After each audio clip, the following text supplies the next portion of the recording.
What about free speech? We've seen something of a blow to free speech this week. Piers Morgan had to walk away from his own very successful TV show for daring to have an opinion about Meghan Markle and Prince Harry. Is this a blow for free speech? And is free speech a myth? A myth of the right wing? Let's get the views now of Professor Frank Furedi, sociologist and writer at Spiked Online. He's written a fantastic article for Spiked today. Hello, Frank. Hi there. Hi, Mark. Tell me more about this idea that the people worried about a crisis of free speech are being gaslit. The idea that actually there is no crisis, nothing to see here.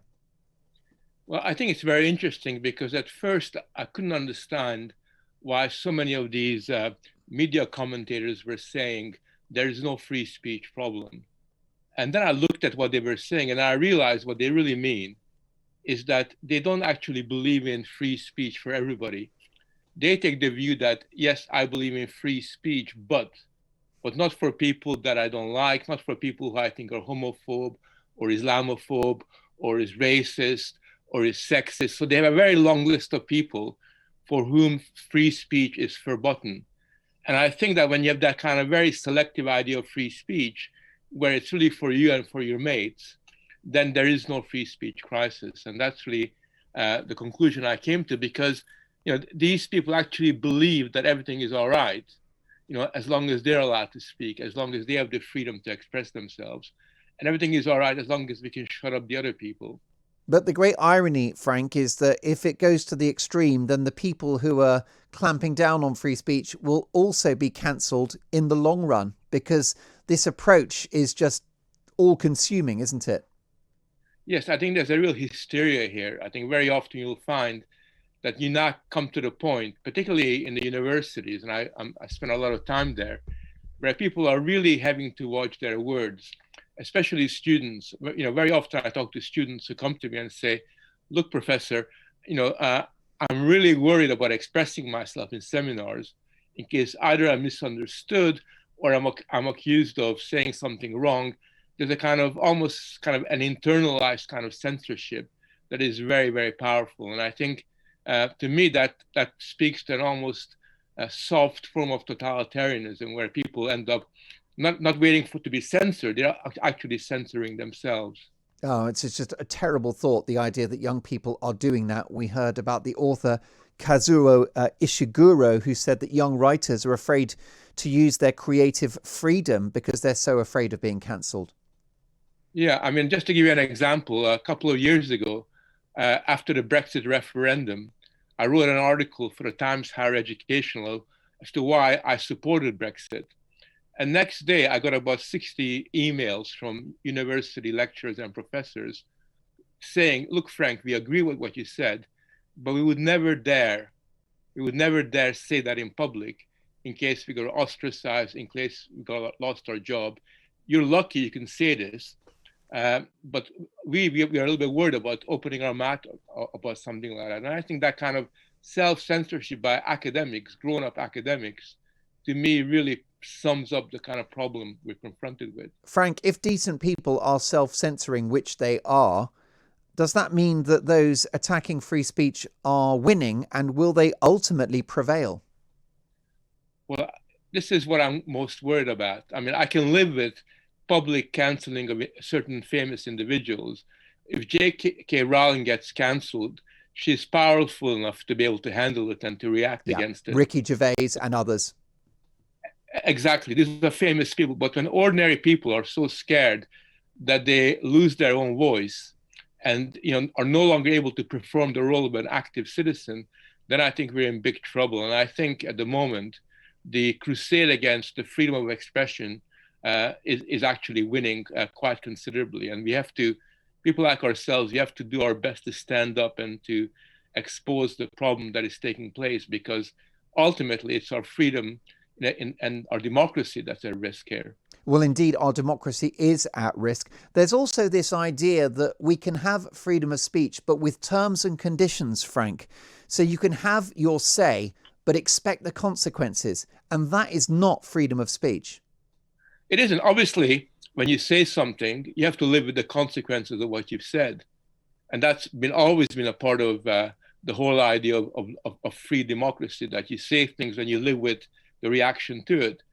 I think that's okay. What isn't okay is when people say that freedom of speech comes with conditions, and the conditions are that you cannot talk about this, you cannot talk about that. There's a law against criticizing Islam, there's a law against criticizing this other religion.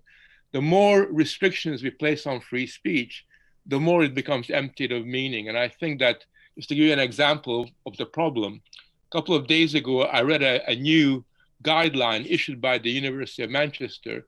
It's a guideline called Guideline of Inclusive Speech. And they have a long list of words that you can no longer use in good company. So, for example, you can no longer talk about brothers and sisters because they're too, they make transgender people uncomfortable. So instead of calling your brother, brother, your sister, sister, you're going to talk about your sibs.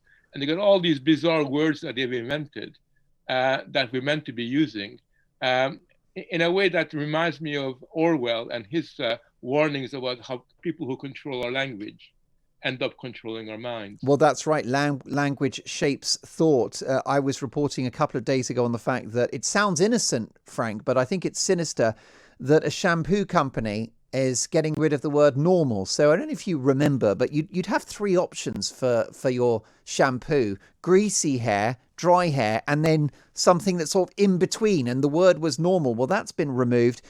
We also have, potato head rather than Mr. Potato Head, chest feeding, and pregnant person. The problem is no one's in charge of our language, but at the moment it also feels like that's under attack. Well, that's very, very true. I think that the kind of crusade against language and the attempt to invent new words and to tell us what words we can and we cannot use is very, very intrusive, very paternalistic. And it has the effect of forcing us, and especially the younger generations, to reimagine the way we think. Because if you can no longer use the word normal, and that's the case in a number of instances, then everything is up for grabs. There's no longer a norm. There's no longer a basic norm that we kind of live by.